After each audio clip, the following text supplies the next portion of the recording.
Yo, Mario, you've heard of iRise yet? No, I haven't heard about him. Sounds cool though. Is he famous? Yeah. He ain't famous yet, but it would be cool if you followed him. This is just to promote his channel and make his video longer, right? Well, yeah. Stop this intro right now before I solo it. Hello, this is like my actual deep dive inverse scaling video. I just wanted to talk about a JoJo debate panel a friend of mine made. So let's get my first actual YouTube video started. For us to get a better understanding, I will explain my take on Pucci's power and infinite speed. First, let's look at a baseline when he actually first got made in heaven.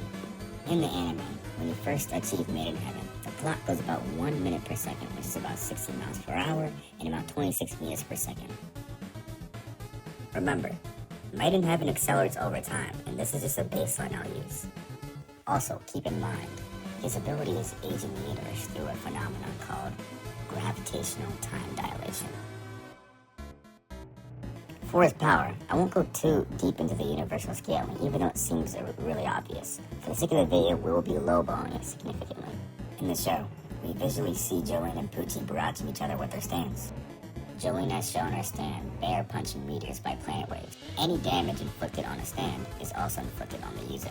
I haven't really calculated this attack because that's not really my thing, so I'll just average the calculations of others on the internet, which is about city block levels of power.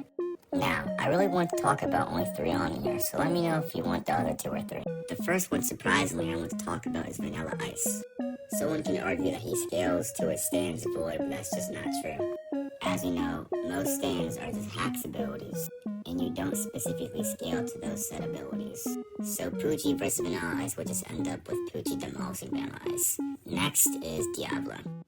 For Diablo, even if I were to grant that moving in his own hacks abilities erase time gives him immeasurable speed, the rest would be some type of stable consistency of him moving in some type of other actualized timeless zone. If we don't get this stable consistency, then we could just dismiss it and say it's either casualty manipulation or it's just a part of his hacks ability that he can move at a time in this timeless void. I was going to talk about Giorno with Going to Experience Requiem, but I don't feel like getting that deep. I might save it for a TikTok or YouTube short. Let me know in the comments. The last person I'm going to talk about that goes against Pucci is Dio, and this should be a relatively easy versus battle.